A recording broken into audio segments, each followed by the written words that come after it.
Y para terminar la grabación, poner un puntito y apretar el botón rojo de tener grabación, y ahí a media o una hora le llega el correo al profe y él lo tiene que descargar. No se queda aquí ni allá, sino que en su correo. En su correo. Ya, perfecto. Ahí está grabando. Ya, muchas gracias. Hasta luego. Igualmente.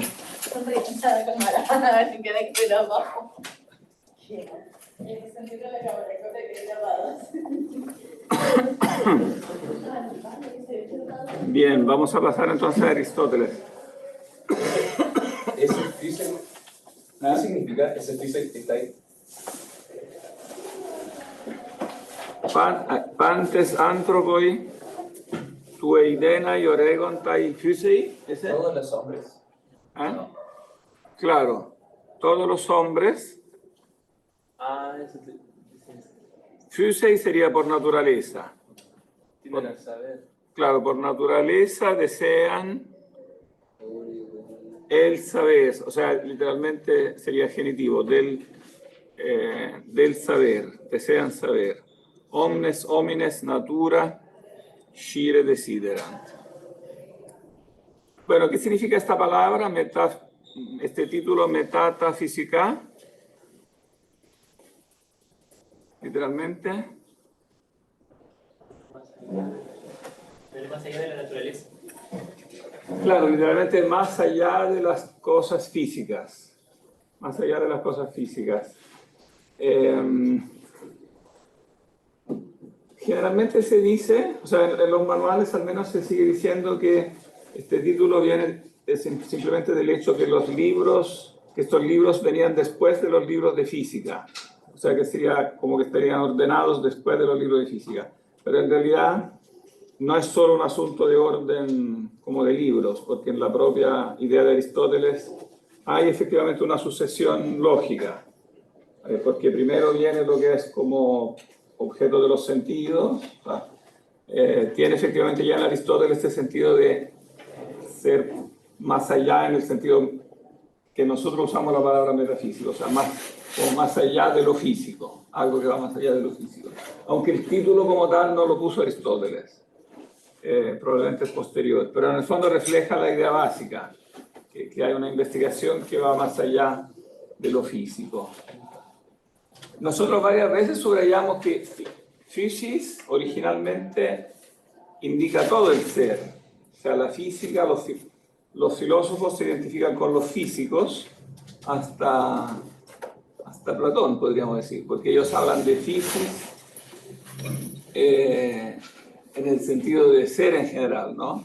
Pero claro, Platón, en cierto modo, es el que inventa la metafísica en el sentido que después le da la palabra aristotélica porque descubre la dimensión del ser que es sobre física, o sea, sobre, en el sentido nuestro, por sobre la naturaleza, la dimensión del ser como suprasensible, inteligible, inmutable, etcétera, ¿no? Entonces podríamos decir que la disciplina como tal la inventa Platón, pero después el título que le quedará o sea, el nombre que le quedará es metafísica. No se sabe exactamente cuándo se inventó, probablemente quizá un siglo después que murió Aristóteles.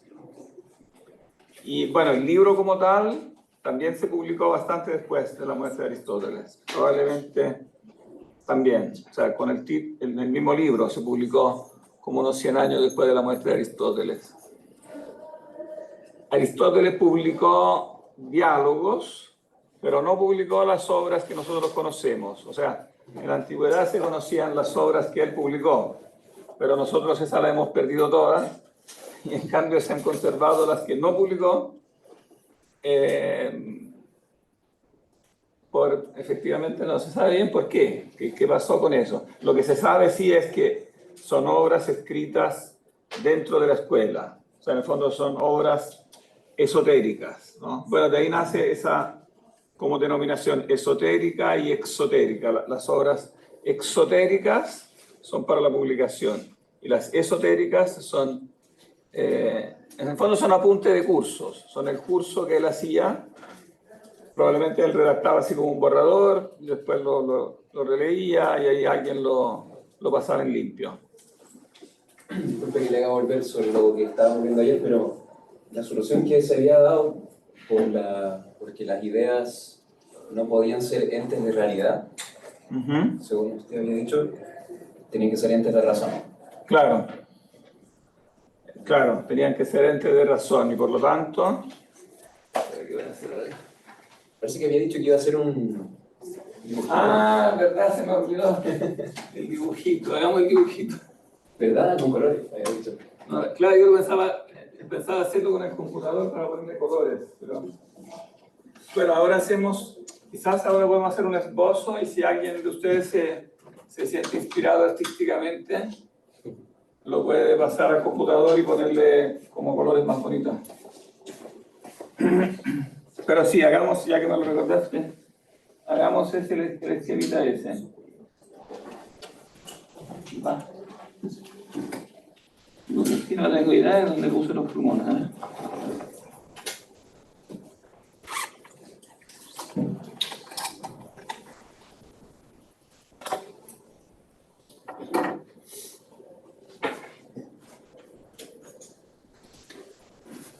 Recapitúlanos entonces un poquito cuál es el diálogo ahí entre... Pero vamos a ver si capta también la pizarra. Sí, sí. ¿Se ve? Ahí.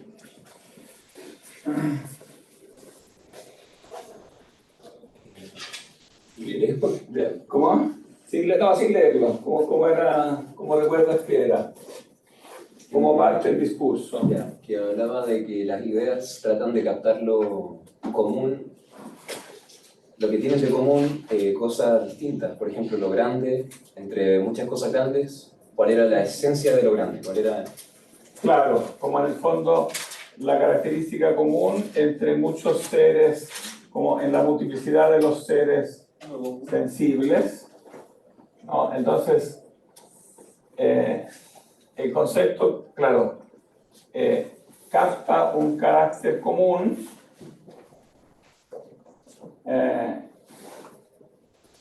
y bueno, ahí le objeta la famosa objeción del tercer hombre que dice entonces, pero si este hombre común que está en la mente fuera a su vez un hombre, necesitaríamos, o sea, si la forma de hombre fuera a su vez un hombre, necesitaríamos a su vez otra forma de hombre para que fuera común. Pero sobre de rebate, no, pero eso no pasa si esto es dice un noema. Un pensamiento. Claro, como un pensamiento.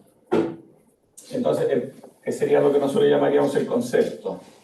No es lo mismo O sea, que si un el ente de razón. concepto es uno, ¿ah? Pero no es lo mismo que un ente de razón.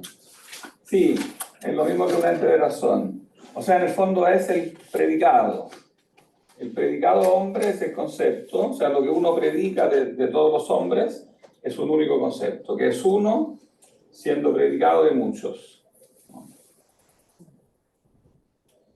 Pero, ¿cuál es el problema que sigue a continuación? Que se vuelve subjetivo. O sea, claro, si yo digo que el concepto es un mero pensamiento, podría interpretarse como subjetivo. Y entonces, claro, hay que encontrarle un referente que sea objetivo.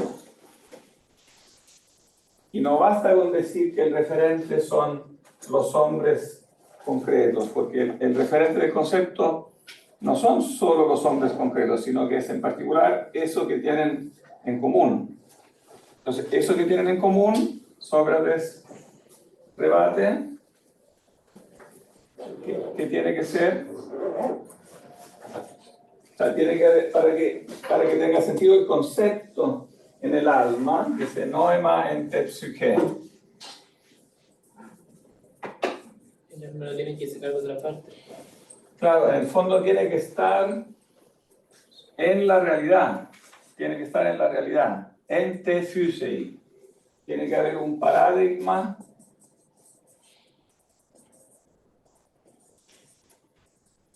ente physei. La traducción pone paradigma en la naturaleza, pero después en la nota pone que sería mejor traducir en la realidad. Porque aquí physis precisamente todavía no significa lo que significará con el título metafísica, como después de la física, sino que física es el ser. O sea, en el ser, en la realidad, tiene que estar el paradigma.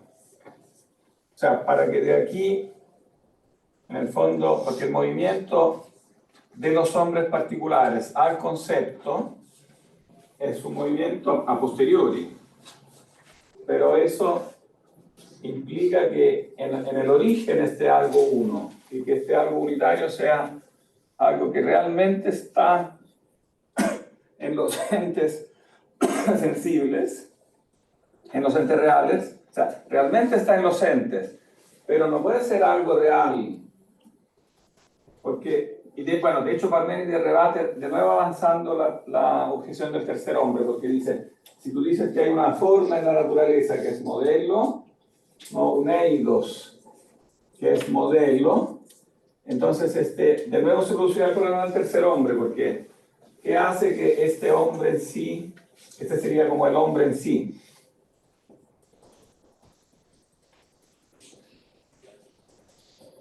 ¿Qué hace que el hombre en sí sea hombre y que los hombres concretos sean hombres? Tendría que haber un tercer hombre, que claro que es común.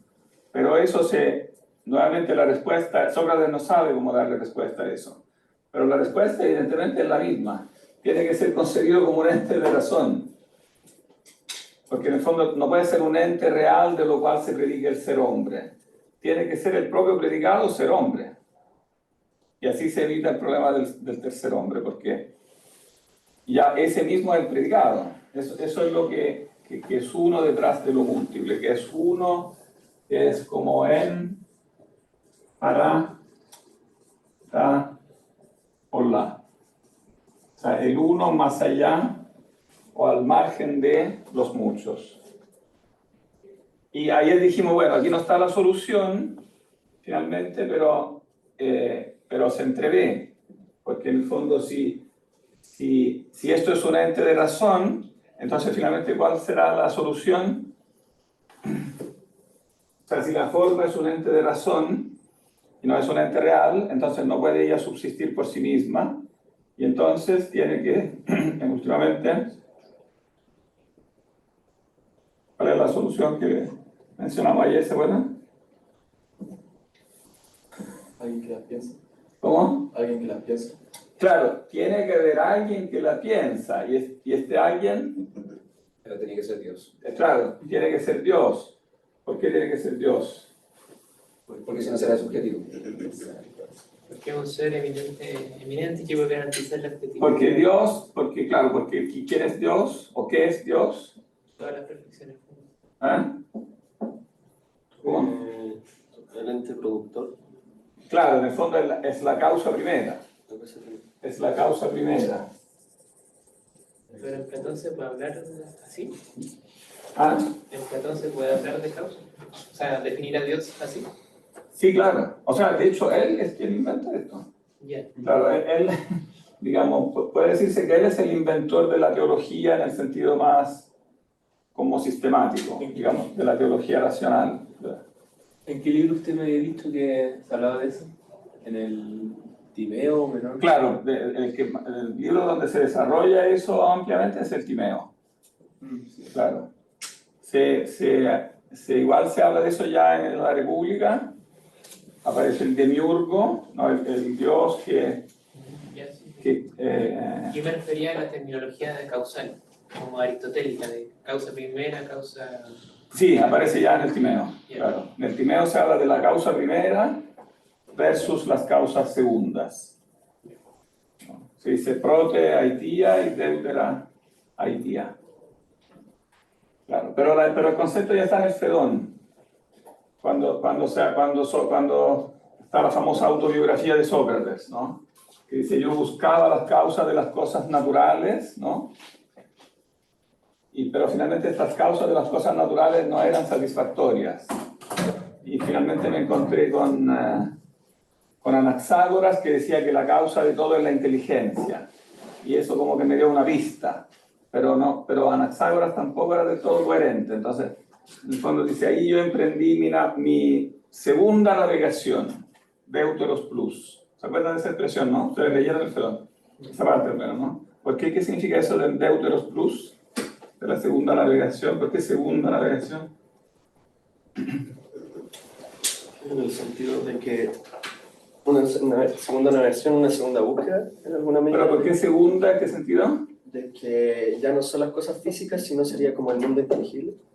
Pero hay que explicar el origen técnico. O sea, es un origen técnico del arte marinero. La primera navegación es con vela.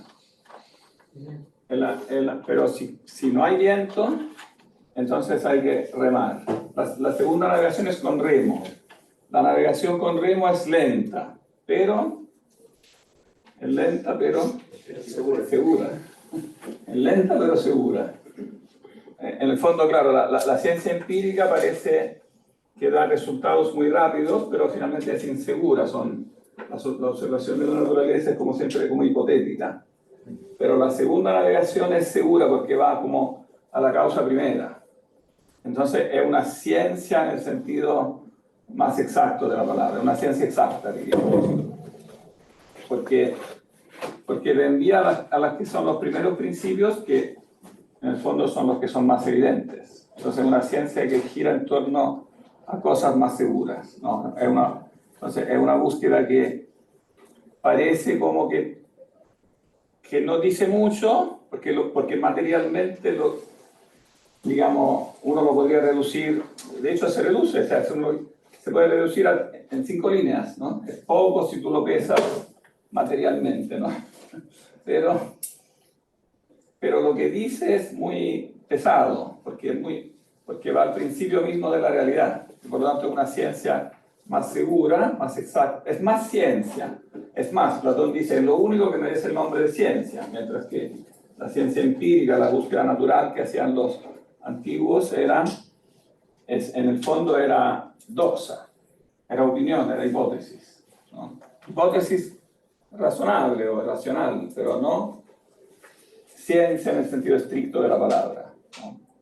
Eso es bueno tenerlo en mente, que lo tengan en mente todos los filósofos, porque claro, en el vocabulario que usamos nosotros ahora, el ambiente circunstante nos convence casi a todos que es al revés. Como que los que hacen ciencia de la naturaleza, ellos sí que hacen ciencia. De hecho, en todas las universidades se llaman facultades de ciencias, eso, ¿no? Y el resto, como filosofía y humanidades, es considerado como sinónimo de opinología, ¿no? Donde cada uno dice lo que se le antoja.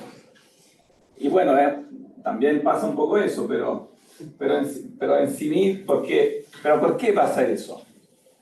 Porque en el fondo está la tentación de ponerse a decir otras cosas que no son lo que es el objeto propio de la filosofía. Entonces, claro, si te pones a decir otras cosas, obviamente esas cosas van a ser hipotéticas, entonces van a ser después, pero en el fondo van a ser otras materias. Se transforma, muchas veces, se transforma la filosofía en otra cosa, en sociología o en psicología, o en otras cosas que pueden ser interesantes, pero que no son el objeto específico de la filosofía. El objeto específico de la filosofía son los primeros principios, que es lo que va a decir Aristóteles en la metafísica, ¿no? Eso lo saca directamente de Platón. Entonces, claro, si Dios es la causa primera, en el fondo resulta que en la causa primera tiene que estar la triple causalidad. O sea, tiene que estar la causa formal. ¿Y cuál otra causa tiene que estar? Eficiente. Claro, la causa eficiente. Para eso se inventa, o sea, para figurar eso más que inventa, se utiliza. Se utiliza el demiurgo. El demiurgo es como la causa eficiente. La causa formal es el eidos y después es la causa final. Que en el fondo es el bien, o sea, es la idea suprema, porque al final todas las otras causas son originadas por la forma última del bien, que es el fin de todas las cosas y el principio de todas las cosas. Eso sería como la destinación que da esa causa. Claro, sería la causa última, propiamente tal, porque, Donde dirijo yo lo que estoy haciendo, que es el bien. claro, Ahí donde está el bien se podría poner lo bello. claro, también lo bello, sí. ¿Por qué? Claro, se llama bello en cuanto que es atractivo. Y el ser en sí. Claro, ¿eh? El ser. Claro, el problema del ser, para Platón, que eso queda como un problema, porque él tiende a identificar el ser con las ideas. Como lo problema que viene viendo. Con las ideas, claro, como de las cosas. Pero el bien tiende a considerarlo como por sobre el ser. Y entonces crea como una jerarquía. El bien está más allá de la usía, se dice, en la República, y eso quedará como entonces como una jerarquía dentro de o sea, en el fondo dentro de Dios. Eso quedará siendo un problema, porque en el fondo crea como si en Dios hubiera un Dios superior y un Dios inferior, que son las ideas. De hecho, después los neoplatónicos así le dirán: primer Dios, segundo Dios, tercer Dios, que sería el demiurgo o el alma. Pero ¿es el bien? ¿El bien está más allá de la esencia o el ser está más allá de la esencia? No, él dice, el bien está más allá de la esencia. Que el bien es un destinante. Entonces, Porque en el fondo él identifica las esencias con entidades compuestas, que son como las definiciones de las cosas que son compuestas, mientras que el bien es simple. Entonces es como el fin último, y como fin último, como dice el Parménides, en estricto rigor es inefable, porque si es absolutamente simple, entonces en rigor como que ningún predicado debería atribuirse, salvo el predicado de bien. O sea, se dice que es uno y que es bien. Entonces Plotino dirá, el primer principio es el uno, alias bien, ¿no? Pero el mundo de las ideas ya no es estrictamente uno porque son muchas ideas. Y entonces ya es como Dios en un nivel inferior, ¿no? Pero en el fondo, pero ese es un error que deriva últimamente precisamente del hecho que Plotino no capta bien este asunto de que las ideas tienen que ser concebidas como puros entes de razón y tiende de nuevo a hipostatizar las ideas. Ayer dijimos que esto de que las ideas son los pensamientos de Dios se ve con claridad en el platonismo medio. En el platonismo medio se ve claramente que las ideas son pensamientos de Dios. Pero en el neoplatonismo que viene después, Plotino como que de nuevo tiende a sustancializar las ideas. Y al sustancializarlas, entonces se le convierten en una multiplicidad real. No es solo una multiplicidad de entes de razón, una multiplicidad lógica. Y entonces al ser múltiples sustancialmente, por eso se le convierten en un segundo Dios. Pero arrastra una contradicción, porque en el fondo este segundo Dios, él dice, es uno, pero a la vez es por la. Porque es uno y al mismo tiempo muchos. Entonces, o sea, si yo digo que una cosa es al mismo tiempo una y muchos, tengo que explicar en qué sentido es una y en qué sentido es mucho, porque si es una y muchos en el sentido de la sustancia, entonces claramente es una contradicción.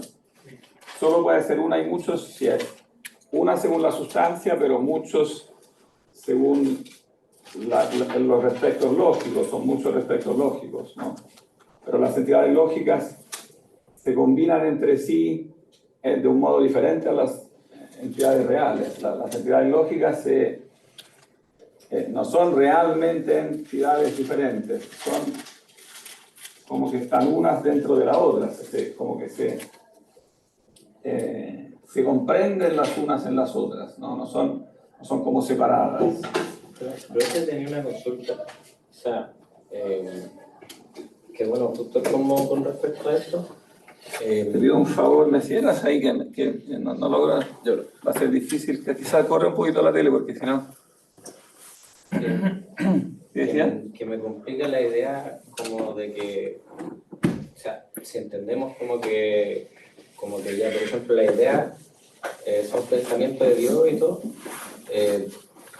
y como que nuestra realidad también es configurada como creación de Dios en sí. Me complica mucho la idea de que seamos como esta proyección imperfecta de como la idea de como el pensamiento de Dios. Como que no, como que no entiendo de que por qué Dios, siendo perfecto, haría algo imperfecto, y no siento que sea suficientemente decir que si Dios haría algo perfecto, se haría a sí mismo. Cosa que no podría hacer. Claro. Claro. Pero entonces la pregunta es, ¿por qué Él crea? Claro, o sea, por decirse así como, y que sea imperfecto. ¿Sí? Pero el motivo es ese, que no puede ser algo perfecto, porque si no sería Él mismo. Pero claro, por la definición no puede crear a otro Dios, porque por la definición Dios no puede ser más de uno, porque Él es la causa primera. Entonces cualquier cosa que causa, por la definición va a ser causada. Y esto, ser causado es precisamente no ser Dios. Y si uno lo lleva a la diferencia entre ideas y cosa empírica, ¿cómo sería esa analogía, por ejemplo? ¿Por qué la forma es más perfecta que la forma con su materia? Claro, o sea, creo que a eso me refiero justamente. ¿Cómo no? Muy bien. ¿Por qué la forma? Porque, por ejemplo, aquí la idea de hombre es de un grado de perfección mayor que el hombre como que designa esa idea. Claro, como que el pensamiento que tuvo Dios, como la idea, sí, fue superior a su creación. Yo entiendo que aquí la materia y la... No. Pero lo que pasa es que la idea... O sea, no puedes comparar la idea con un ente real como si fueran dos entes, uno mejor que el otro. Porque son dos cosas deshomogéneas. La idea es simplemente la fórmula del hombre. Y entonces, en ese sentido pertenece a una como mundo superior, porque en el fondo, como pensamiento de Dios, sustancialmente es Dios. Es como Dios pensando. Porque ella no es una cosa, es como en el fondo es un pensamiento que es algo que no tiene en sí mismo una sustancia. Pero la fórmula como tal describe perfectamente lo que el hombre es, ¿no? Pero entonces, Dios piensa en sí una cosa en sí, por decirse así, y luego, por ejemplo, esa cosa se transforma en nosotros, solo como el reflejo, no sé. O sea, claro, ese que tú planteas, yo diría que es el problema central, que yo diría que la filosofía griega nunca logró solucionarlo del todo. Porque, de hecho, en la filosofía griega no hay creación propiamente tal, sino que hay esto que llamamos creación, porque es la palabra que usa Platón también, poiesis, es como hacer algo, pero cuando el demiurgo hace el mundo, lo hace a partir de una materia preexistente, o sea, hay otro principio. Y eso con ciertas diferencias, pero la cosa básica es igual en Aristóteles. O sea, tanto en Platón como en Aristóteles hay un principio que es formal y un principio que es material. Digamos, la materia es principio. Ahora Platón en esto es más sutil, hay diferencias, pero la idea básica es que hay otro principio. Y al haber otro principio, que en el fondo es como contrario, o sea, como que, porque al ser otro principio, no deriva propiamente del bien. Y por lo tanto tampoco se puede decir que es bueno. Por eso la materia para Platón, o el principio que después da origen a la materia, porque para Platón la materia no es la materia como tal principio, sino que es la díada indefinida, como la llama él, según los testimonios, porque no es algo que puso por escrito. Según Platón, eso que ha estado de moda también investigar en estas últimas décadas, es parte de las famosas doctrinas no escritas de Platón, que nosotros conocemos por testimonios indirectos, y también de Aristóteles. que lo veremos también en la metafísica, que es esta famosa díada indefinida de lo grande y lo pequeño, la llama Platón. De esta díada derivaría la materia. Pero de todas formas, es otro principio con respecto al uno, con respecto al bien. Y por lo tanto, claro, eso hace que la idea deba como realizarse en algo que por sí mismo no es bueno. O sea, para Platón nunca se supera el hecho de que en el fondo en este mundo hay un elemento que en sí mismo no es bueno. Entonces, este mundo empírico no es algo que en último término se puede rescatar. O sea, es algo que hay que superar, es algo que hay que dejar atrás. Dice Platón en el Teeteto, es necesario que en este mundo haya mal, es necesario, porque es constitutivo, porque viene de otro principio. Es necesario. Entonces, lo mejor que se puede hacer es irse de este mundo y asemejarse a Dios lo más pronto que se pueda. O sea, en el fondo, abandonar este mundo. Entonces, claro, ahí siempre queda esta como antinomia, ¿no? Que el mundo es bueno porque el modelo es bueno. O sea, el demiurgo mira a las ideas que son buenas, y por lo tanto el mundo es bueno. Pero el otro principio, Sí, entonces queda claro. pero ahí no sé si me estoy equivocando, pero San Agustín no decía como que no es como que haya algo malo, sino que solo ausencia de mucho bien, por decirse así. O sea, pero primero hay que decir algo antes de eso, que en la visión de Agustín hay creación de la nada. Hay creación de la nada. Y entonces eso hace que no hay otro principio. Y es claro, eso elimina esa contradicción, porque en el fondo se está diciendo que hay un solo principio que es el bien, y entonces cuando Dios crea, el acto de ser, en el fondo se lo da Dios, en base a las ideas, pero es un ser creado y el fundamento del ser es un acto de creación gratuito, de la nada. Y crea con forma. Que es algo que está creado en base a la forma, pero en un nivel ontológico diferente, inferior, claro. Pero no malo, sino que inferior, pero bueno.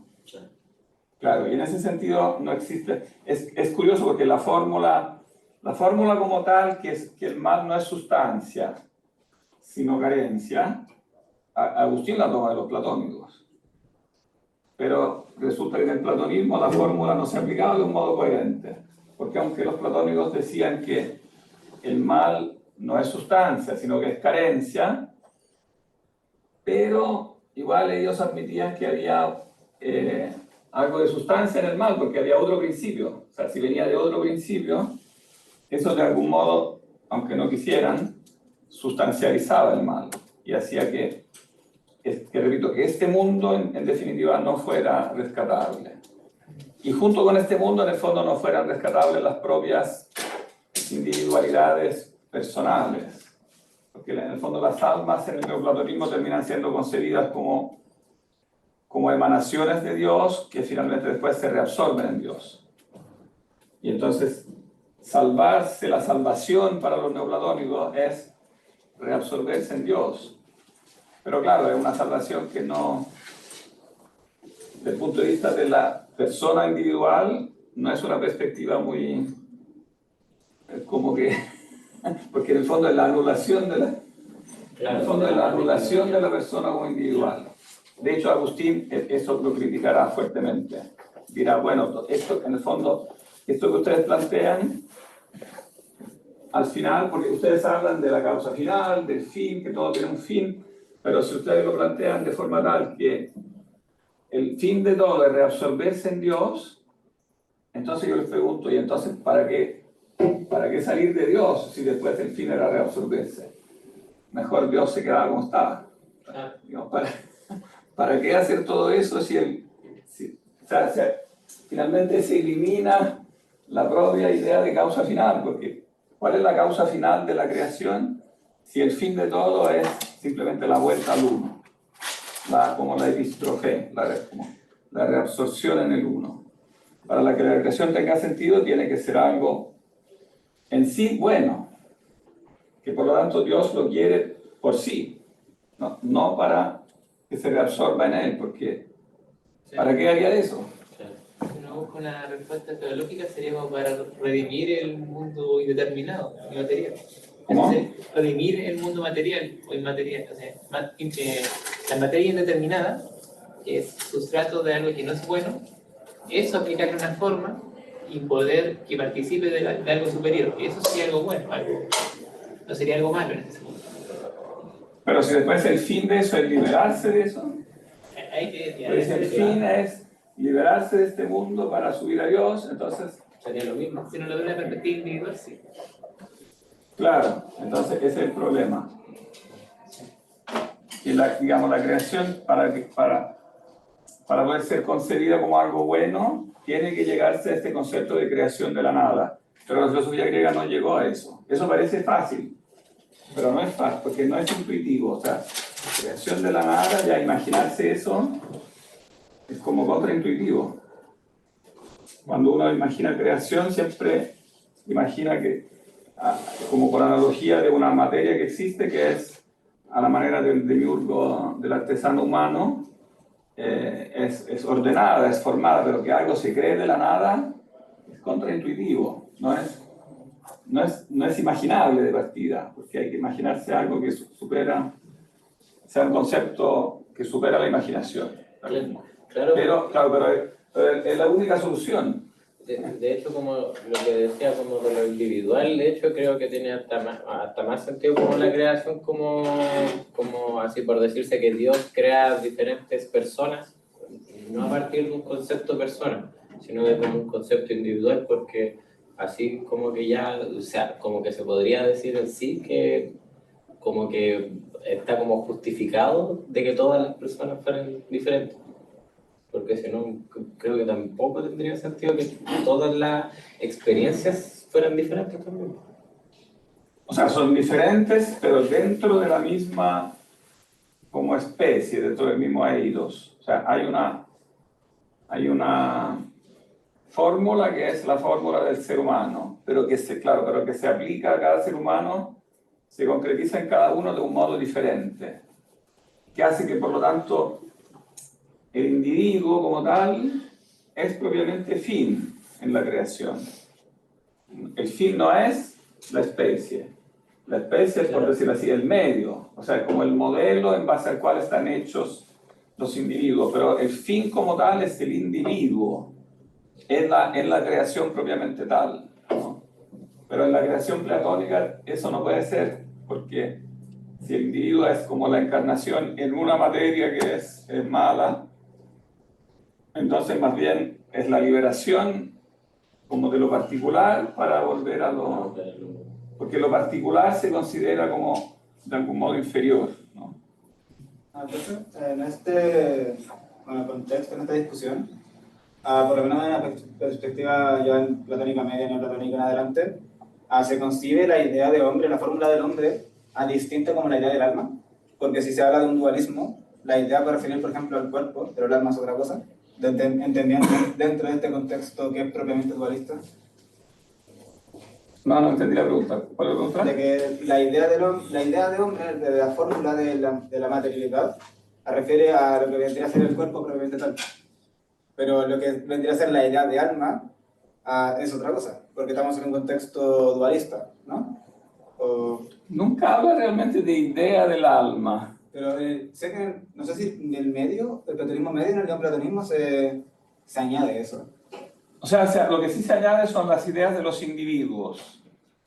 Como que porque las ideas nacen como especies. Pero después en el medioplatonismo se agrega eso que... O sea, se produce esta discusión. Y algunos dicen que tiene que haber también ideas de los individuos, ¿no? Otros dicen que no, porque en Dios tienen que estar solamente... Porque si Dios se percibe como el lugar de las ideas, pareciera que solo tiene que estar en él lo universal. Pero de eso, si tú dices eso, entonces estás diciendo que Dios realmente no conoce el mundo, conoce las ideas pero no conocería el mundo porque el mundo está hecho de particulares. Entonces eso es absurdo. Entonces algunos dijeron, no puede ser eso. Tiene que haber ideas de los particulares, ¿no? ¿Y no se puede como conciliar un poco esto con esta noción aristotélica de lo accidental y lo sustancial? En tanto como que lo sustancial siempre es uno, pero en lo accidental se encuentra esta particularidad, por así decir, de cada... Puede decirse, sí, pero no es tan claro. Ahí veremos que Aristóteles con eso no es como tan claro. Que Aristóteles lo que quiere hacer, que va a ser una de las dificultades al leer la metafísica, Aristóteles quiere salvar los universales, o sea, él dice, hay universales, pero él quiere negar que haya ideas como paradigmas. Pero no quiere negar que haya Dios, no. Hay Dios como forma suprema, como hoy hay Dios supremo. Pero tiene una dificultad que es difícil interpretar bien con este tema de las ideas. Hay seguramente algo que él capta, que es este argumento del tercer hombre y otros argumentos que no calzan con las ideas como subsistentes, ¿no? Y eso lo lleva entonces a negar las ideas. Pero al negar las ideas, después le queda un vacío ahí, porque la causa formal después no logra realmente sistematizarla. Porque él dice la forma, en el fondo él dice no hay forma trascendente, sino que hay forma inmanente, como que la forma está dentro de los entes mismos. Pero claro, ahí se le produce un problema. ¿Esta forma es particular o es universal? Porque si está dentro de cada uno, pareciera que debe concebirse como algo particular. Pero al mismo tiempo, para ser forma, para ser eidos, tiene que ser universal. Entonces, si yo no distingo o sea, si yo no acompaño la forma como inmanente con la trascendente, este problema no se soluciona, él trata de escabullirse con varias como ambigüedades. Porque en el fondo dice, la forma es algo particular que está dentro de cada hombre, pero al mismo tiempo cada hombre es diferente. Entonces, uno es Sócrates, uno es Callias, y él dice, el alma de Sócrates es la forma, o sea, él concibe la forma como algo individual, el alma de Sócrates es la forma de Sócrates. Y después dice, y no es necesario suponer un paradigma del que viene esa forma, porque para explicar a Sócrates, dice, basta decir que está el padre de Sócrates, porque dice, el hombre genera el hombre. Pero claro, pero ahí cambia el discurso, porque claro, el padre de Sócrates es causa de Sócrates, pero Platón diría, pero cuidado, es causa de Sócrates, pero en el sentido de la causa segunda, porque la causalidad primera no puede tenerla el padre de Sócrates, debería remontarse de todas formas al primer hombre y últimamente a Dios, porque alguien tiene que haber puesto esa forma del primer hombre, no se la puede haber dado solo.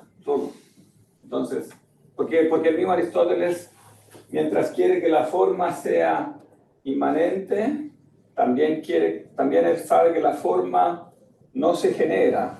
De hecho, lo dice explícitamente, porque la causa formal es causa primera. Entonces no se genera. Pero el hombre genera el hombre. Pero no genera la forma.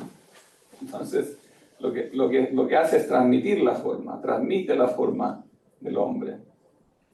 Claro, es curioso porque cuando él hace ejemplos como de ideas de artefactos y el ejemplo de la generación natural. Cuando habla del artefacto, no tiene problema, porque dice, en la cabeza del artesano está, por ejemplo, la forma de una esfera. Y después, esta forma de la esfera se mete en esta materia y entonces nace la esfera de bronce. La esfera de bronce nace, pero la forma de esfera ella no se genera. Pero después cuando vas al hombre dice, ¿por qué necesitamos un paradigma si el hombre genera el hombre? Pero claro, el hombre genera el hombre, pero no genera la forma. Él acaba de decir que la forma no se genera.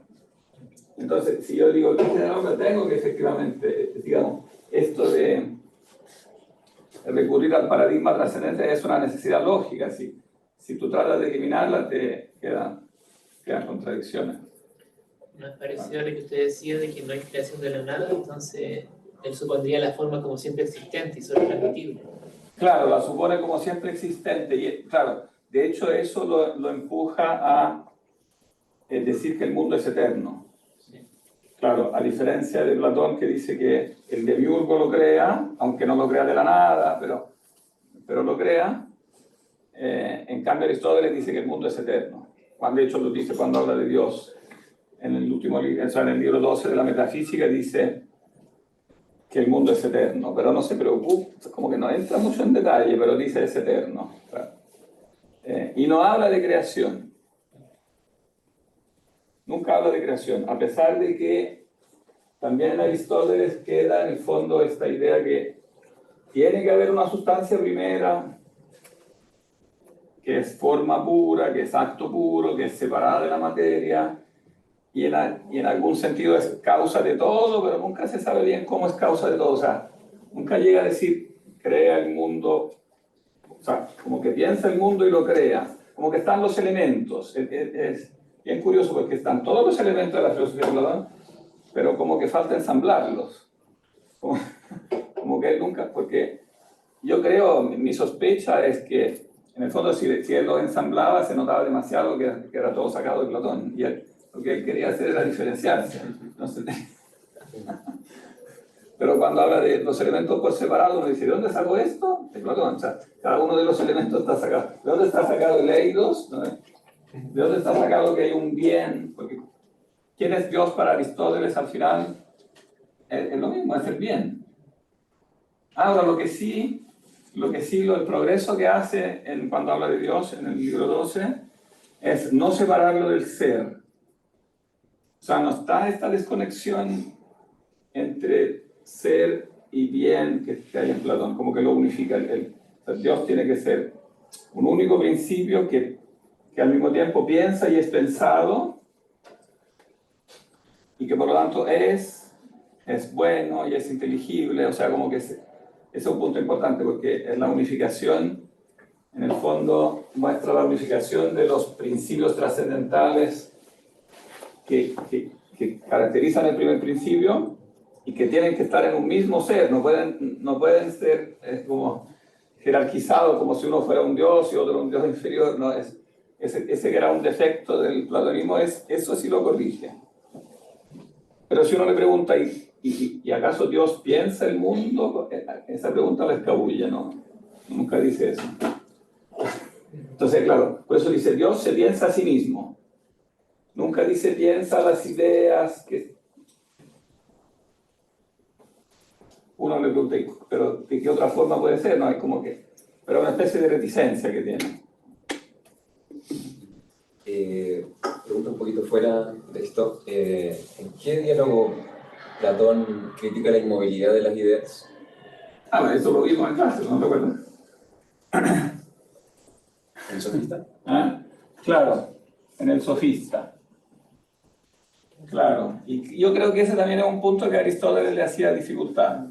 Creo que captaba él que había algo que no cuadraba. ¿Por qué critica? Y pero es importante entender por qué hay crítica, porque ahí hay, yo creo que a la vez que hay un gran error, hay un gran progreso. O sea, hay como se aclara un punto importante. ¿Cuál es el punto importante? O sea, ¿por qué llega a decir que las ideas también podrían cambiar o podrían ser pensadas de este modo que cambia? Porque en alguna medida si las ideas son propias y no podrían cambiar, no habría más ideas. ¿Cómo? Que al menos para mí, yo creo que sería en el hecho de que si todas las ideas son propias y no cambian, no habría más ideas. ¿Propias en qué sentido? Propias en el sentido de que son inmóviles. Ya. Y no tienen este tipo de movilidad que le trata de dar Platón en alguna medida, serían las mismas ideas de siempre. En el sentido que serían que no llegarían a producirse nuevas ideas en alguna medida. Ah, claro, pero que eso, digamos, lo que él siempre dice es que ellas precisamente son y no devienen. No hay nuevas ideas, porque las ideas, precisamente lo que las caracteriza es que no llegan a ser. Ellas simplemente son. Pero el avance que él hace allá, que después lo lleva como un poco a esta confusión, al menos aparente, ¿no? Es difícil saber. Es la idea de que la idea precisamente tiene que estar dentro de un ser vivo. Precisamente porque la idea no puede ser un puro como ente de razón, no puede ser algo que flota en la nada. Tiene que estar dentro de una conciencia, dentro de un ser que tiene vida. Y entonces vida pareciera acarrear como la idea de movimiento. Pero evidentemente hay que entender este movimiento de un modo que no es digamos, el natural. Pero sí está el avance de que hay que unir idea, que es como lo objetivo, a la conciencia que tienen esas ideas. Tiene que haber una... No sería movimiento, sería el ánimo, sería como algo animado. Claro, algo que tiene alma, pero que no necesariamente eso significa que hay un movimiento en el sentido físico, porque las ideas no son entes físicos. Pero, claro, el punto fuerte ahí es que se dice que tiene que haber vida. O sea, las ideas, tiene que haber una vida inteligible. De hecho, después esa será la fórmula que él usará en el Timeo, cuando habla del mundo de las ideas, dice que es un animal inteligible. O sea, tiene que ser un viviente. El animal no suena bien para nosotros, pero es un zone. O sea, es un ser viviente inteligible. Por lo tanto, también inteligente. No es ni soy ni Dios. Sí, el zoe. Sí. Zone, animal. Claro, es un ser viviente. Las ideas tienen que ser todas parte, digamos, de un ser viviente.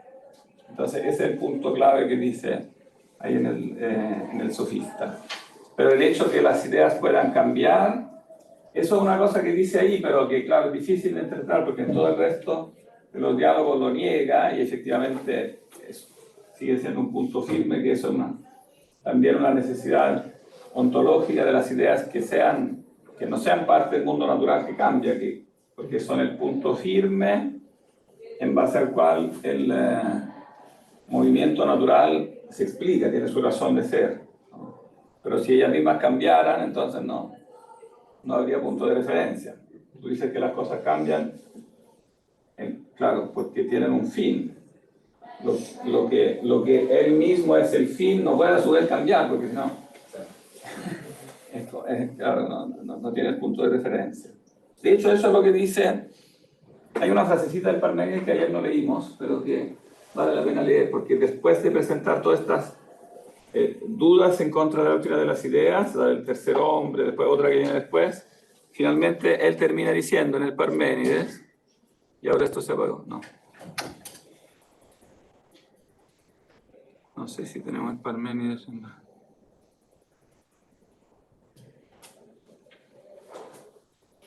Diría que eso de que las formas... ¿Necesita el libro, profe?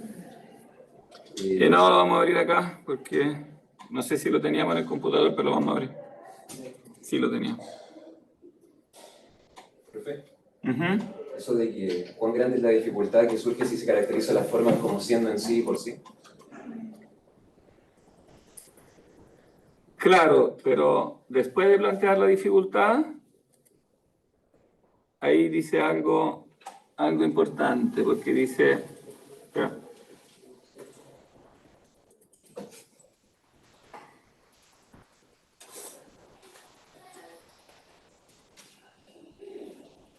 Como la página siguiente, ¿no? Como 133.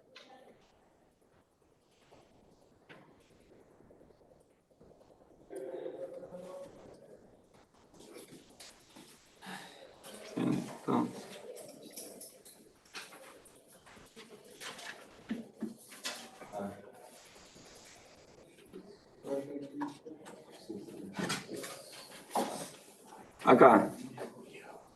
Aquí alguien le puso un comentario. Que no sé. Entre paréntesis, estos comentarios no son míos, ¿eh? O sea, ¿Qué comentario hiciste? A ver, ¿cómo? Dialéctica de lo no sé qué decir. claro, yo creo que aquí, por ejemplo, este comentario está mal colocado, porque la dialéctica del uno empieza después. Pero ¿qué página es esta? Página 135. 135. Este párrafo. Se le plantea otra dificultad. O sea, se han planteado dificultades y Sócrates no ha podido realmente contestarlas, ¿no? Como que ha dejado abierto. Y sin embargo dice, pero sin embargo, le dice Parménides, si alguien por considerar las dificultades ahora planteadas no admitiese que hay formas de las cosas que son y se negase a distinguir una determinada forma de cada cosa, uno no tendrá a dónde dirigir el pensamiento, al no admitir que la característica de cada una de las cosas que son es siempre la misma, y así destruirá por completo la facultad dialéctica. Esto, al menos según yo creo, es lo que has advertido por encima de todo. O sea, tú puedes plantear todas las dudas que quieras sobre la doctrina de las ideas, pero si tú niegas las ideas, niegas el pensamiento, porque tiene que haber un referente objetivo, ¿no? En definitiva, tiene que haber un referente objetivo de los conceptos que tienes en la mente. Si ese referente objetivo tú lo niegas, entonces tú niegas el pensamiento. Cualquier objeción que tú hagas no puede contradecir este teorema básico. Tiene que haber un referente objetivo y por lo tanto es como estable de lo que son los conceptos de la mente. No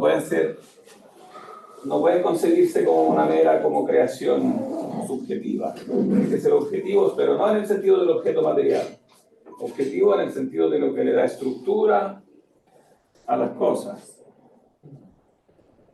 No pueden ser categorías. Porque finalmente, claro, lo que tiene claro también Platón es que finalmente lo que aparentemente es más sólido, yo dice, como más cognoscible, porque aparentemente lo tengo más a la mano, porque lo veo, porque lo huelo, finalmente eso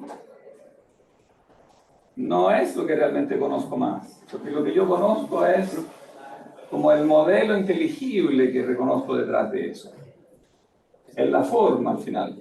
Eso lo dicen en el Teteto, cuando le dicen que el conocer es percepción, el primera objeción, Sócrates dice entonces, ¿qué serían esas categorías que tenemos como de parecido, diferente, de trascendental o trascendental? Todas esas cosas para conocer más no tendría ningún sentido. Si lo Claro. que uno ve es lo que es. Claro, en el fondo lo que tú dices que ves, nuestro mismo lenguaje no se engaña, porque cuando dices veo esto, pareciera que es un asunto de la vista, pero realmente cuando tú dices veo esto, esto es porque tiene una forma, tú le estás aplicando una formalidad, entonces ves esto y lo otro, ¿no? Entonces lo que tú ves Diferenciando.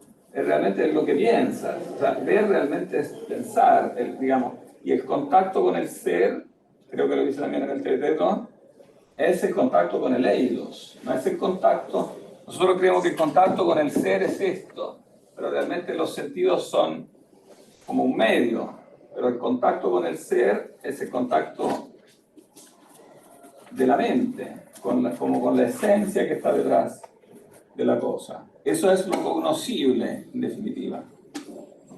Y claro, y el ente concreto tú lo conoces, pero dando por supuesto que conoces esa estructura inteligible. Y esa estructura inteligible últimamente se remonta a los primeros principios. Entonces, eso es lo que tú realmente conoces.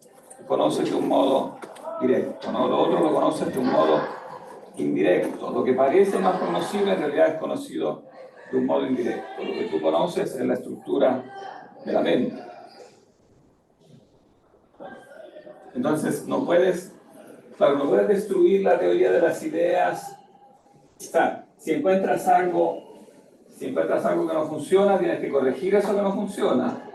Pero no puedes enjuiciar la teoría de las ideas en base a algo que es jerárquicamente lógicamente posterior a eso, que ya lo está dando por supuesto. No sé si me explico. O sea, puede haber cosas que no funcionan, pero eso no significa que esté mala la teoría, significa que tú has cometido un error que es lógicamente posterior a eso, pero el teorema básico no lo puedes refutar porque este teorema simplemente lo que dice es que el conocimiento existe. Yo he visto que a muchos también comentaristas les cuesta entender eso, porque dicen, por ejemplo, leí un comentario el otro día que decía, esto que dice Platón en este párrafo, dicen que es como una petición de principio, porque lo que está diciendo es que da por supuesto el conocimiento en el fondo. Y es verdad que da por supuesto el conocimiento, pero eso no es una petición de principio, es un principio real. Tengo que dar por supuesto el conocimiento. No puede la investigación filosófica pretender probar que hay conocimiento. Esa es una falacia moderna. Vamos, en particular kantiana, pensar. Ahora vamos a examinar el conocimiento para ver si existe el conocimiento, para ver si...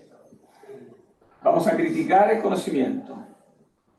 ¿Cómo puede ser posible esa operación? Vamos ahora a ponernos en campaña a ver si podemos conocer.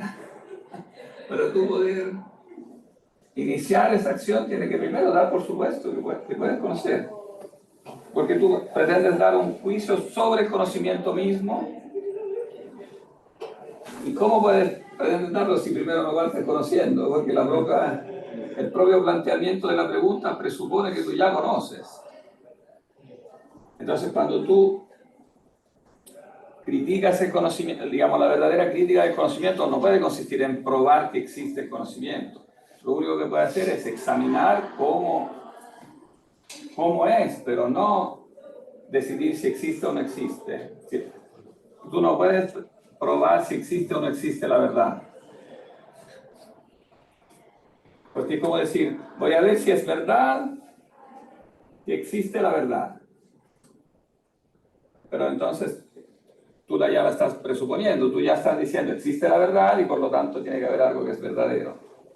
Digamos, lo que es verdadero por la verdad, no viceversa, ¿no? Entonces tienes que partir siempre presuponiendo la verdad, pero suponer la verdad es suponer esta triangulación, porque nosotros no vemos la verdad en sí misma, siempre la vemos reflejada en las cosas. Cuando vemos las cosas empezamos a decir, o sea, a hacer juicios sobre las cosas, y cuando hacemos juicios sobre las cosas decimos, este juicio, esta pensabilidad de la cosa significa que entonces la cosa es pensable, pero si es pensable tiene que haber sido pensada. No puede esa pensabilidad ser construida por mí, porque si no a priori sería falsa. Si fuera algo construido arbitrariamente. Entonces la pensabilidad que está en la cosa tiene que referirse a un pensamiento previo. Tiene que la cosa haber sido pensada para que sea pensable, para que sea inteligible. Eso, entre paréntesis, lo resumió muy bien un matemático como a la mitad del siglo XX. Seguramente él no pensaba en la implicación teológica, él lo estructuró como un teorema de lógica nomás. ¿Cómo se llama este señor? Voy a subirle el texto. Se llama, me parece que Fitch. Teorema de Fitch.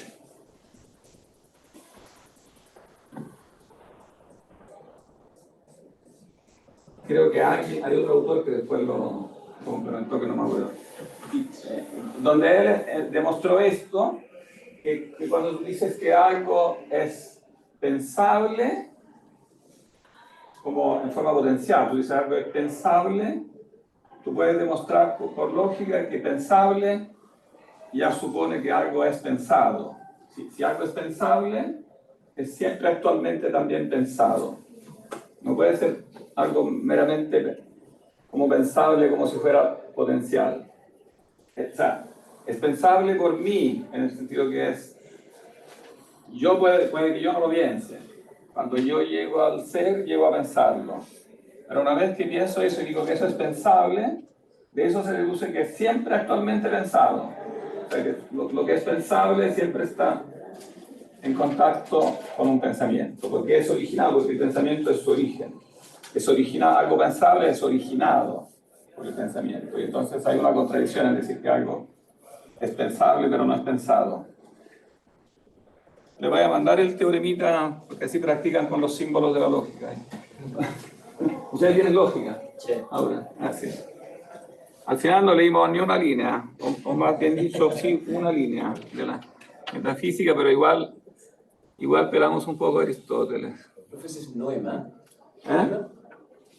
Noema. Lean entonces como tarea para el fin de semana, para relajarse, aquí el primer libro, yo diría, que no es tan largo. O al menos los primeros capítulos, quizás los primeros 8 capítulos, porque que son parágrafos en realidad. Porque después en el 9 viene la crítica a la doctrina de las ideas, que eso es más enredado.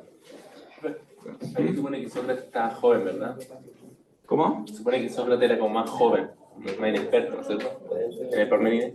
Ah, claro. Como- Es presentado literariamente como Que se agarra con joven un- en este encuentro con Parménides Un viejo y con un... que es viejo. Claro, sí, eso es muy interesante. Que en estos diálogos tardíos vuelve a aparecer el viejo Parménides en una época anterior. Bien. Lo que bueno es que no nos echaron, ¿eh?